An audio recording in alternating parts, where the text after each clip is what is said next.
Most policy decisions don't feel personal.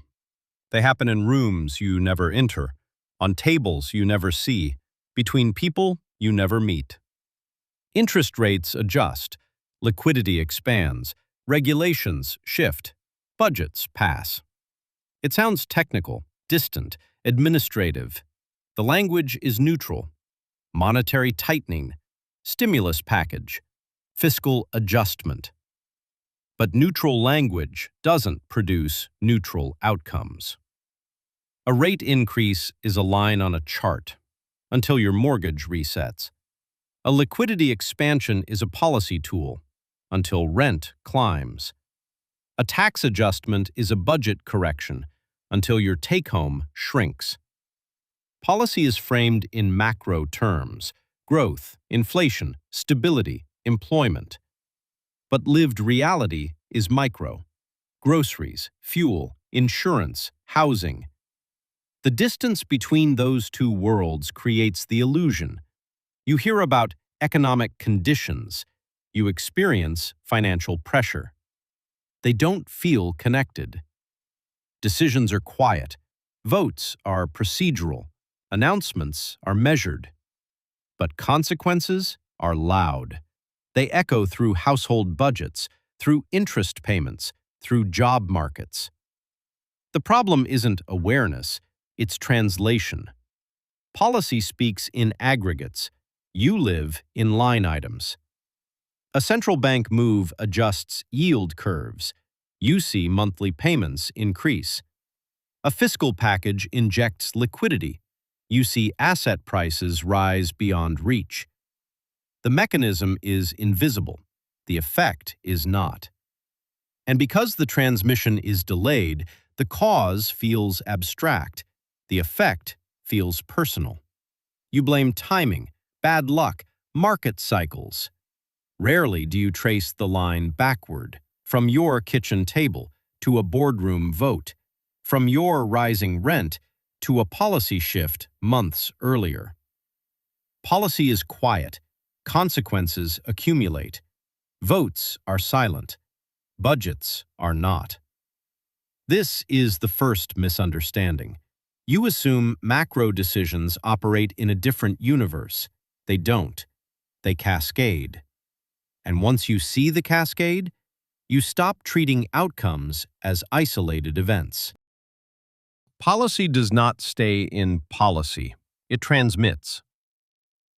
When interest rates move, the shift doesn't end at a press conference.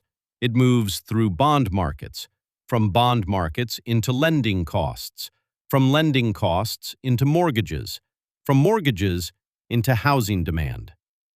Demand shifts prices. Prices shift rent. Rent shifts household pressure. When liquidity expands, capital searches for yield. It flows into equities, into real estate, into private assets. Asset prices rise, not because wages surged, but because capital needed somewhere to go. You don't see liquidity injections. You see housing become unaffordable. You see entry prices climb. You see ownership drift further out of reach. When governments increase deficit spending, they issue debt. Debt issuance increases supply. Bond yields adjust. Central banks intervene to stabilize markets. Currency values respond. Import prices react. Consumer goods become more expensive. The mechanism is layered. Rates influence borrowing. Borrowing influences expansion. Expansion influences employment. Employment influences wage pressure. Wage pressure influences pricing. Each layer compounds the last. Corporate tax adjustments alter net income. Net income alters valuations.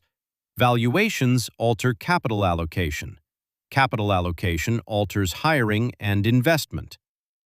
The chain reaction is predictable, even if it feels distant. A rate hike is a decimal shift. Your car loan becomes more expensive. A liquidity program is a policy line. Your rent becomes higher. None of this requires conspiracy. It requires transmission. Financial systems are interconnected. Capital flows react instantly. Household consequences lag. This lag is critical because when consequences arrive months later, they feel detached from origin. You experience the effect without witnessing the cause. By the time grocery prices climb, the policy decision that influenced supply chains may be a year old. By the time mortgage rates spike, the bond market has already repriced risk. The translation happened quietly. Policy operates at scale. It adjusts broad variables: interest, liquidity, taxation, regulation. Those variables influence incentives. Incentives influence behavior. Behavior influences pricing. The lived reality is the final link in the chain, but it is rarely where the chain began. If borrowing costs rise for corporations, they pass costs to consumers. If capital becomes expensive, investment slows. If investment slows, employment contracts. Pressure spreads outward. The system doesn't need loud announcements. It needs consistent transmission. Small policy adjustments ripple through massive networks: supply chains, credit markets, housing inventories, labor markets. And because each layer interacts with another, the amplification can exceed the original move. A minor rate shift can dramatically alter affordability. A modest liquidity injection can inflate asset classes. The decision is quiet. The cascade is not. The vote is procedural. The impact is personal. Once you understand transmission, you stop seeing financial pressure as random. You start tracing it backward, and backward always leads to incentive-driven policy shifts. Pause for a second. If you're still listening, it's probably because this didn't feel exaggerated. That's intentional. If this way of thinking matters to you, like the video, subscribe. We'll keep going deeper. The most dangerous part of policy is not the decision, it's the delay. Consequences rarely arrive immediately. When interest rates rise today, existing mortgages don't adjust instantly. Leases don't reprice overnight. Corporate contracts don't rewrite themselves in a week. The system absorbs the change slowly, then redistributes it. Bond markets react in seconds. Banks adjust lending standards in weeks. Corporations recalibrate investment in months. Households feel pressure in quarters. By the time you feel it, the decision is old news. This delay creates confusion.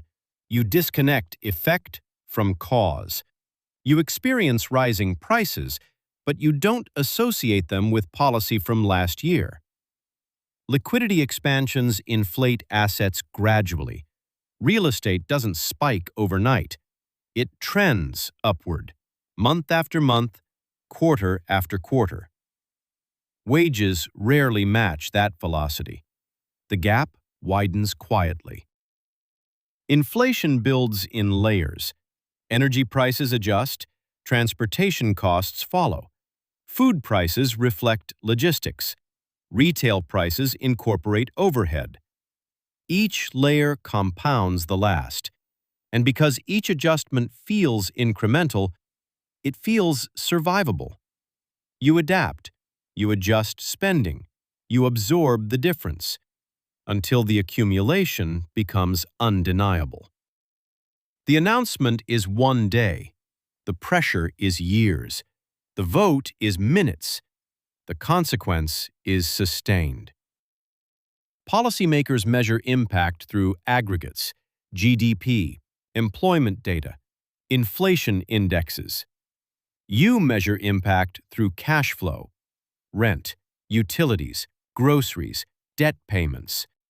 And because lived impact arrives slowly, It feels like personal miscalculation, not systemic transmission. You blame budgeting, timing, luck, but the lag is structural. Financial systems require time to translate macro variables into micro realities. Interest filters through debt markets. Liquidity filters through asset prices. Regulation filters through corporate behavior. Transmission is gradual. Gradual change is powerful because it avoids shock. Shock creates backlash. Gradual drift creates normalization.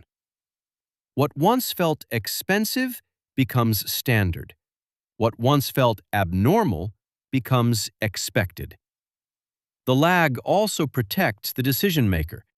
By the time consequences peak, responsibility is diluted. New headlines replace old policies. New debates replace old votes. You experience higher rent, but the rate decision that influenced it is a footnote. You face tighter credit, but the regulatory shift happened quietly months earlier. Distance erases accountability. This is why policy feels disconnected from reality.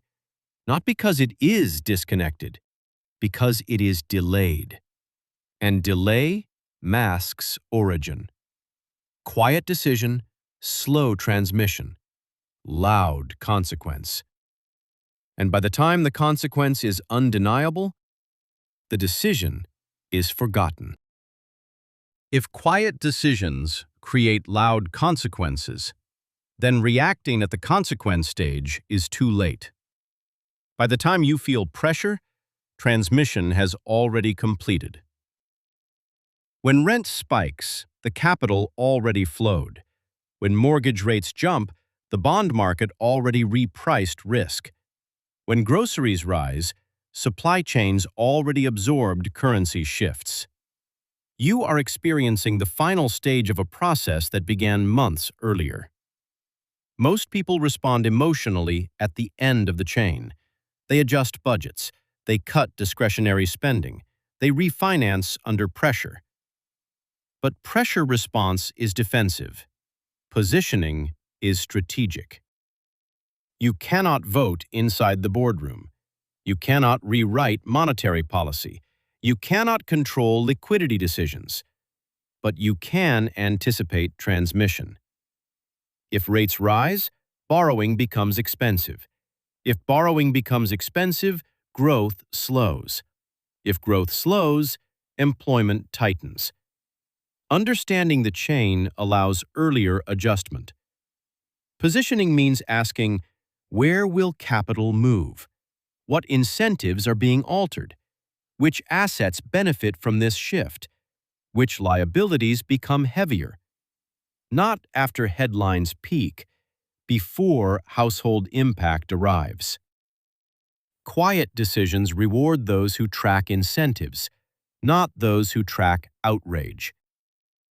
If liquidity expands, asset holders benefit first. If liquidity contracts, leverage becomes fragile. Policy is not personal, but its impact is. If you wait for impact, you are reacting. If you trace incentives, you are positioning. The lag can be used because delay provides signal. Bond yields move before mortgages adjust.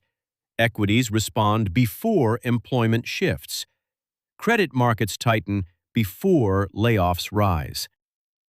Transmission leaves clues. You do not need inside access. You need structural awareness. Follow incentives. Follow capital flow. Follow cost of money. When you see quiet decisions as early indicators, you stop being surprised by loud consequences. Surprise is expensive. Anticipation preserves leverage. The vote is quiet. The ripple is predictable. The impact is delayed. The outcome is measurable. You cannot silence policy, but you can stop ignoring it. because policy may be quiet, but its consequences are not. If this reframed how you see financial pressure, subscribe.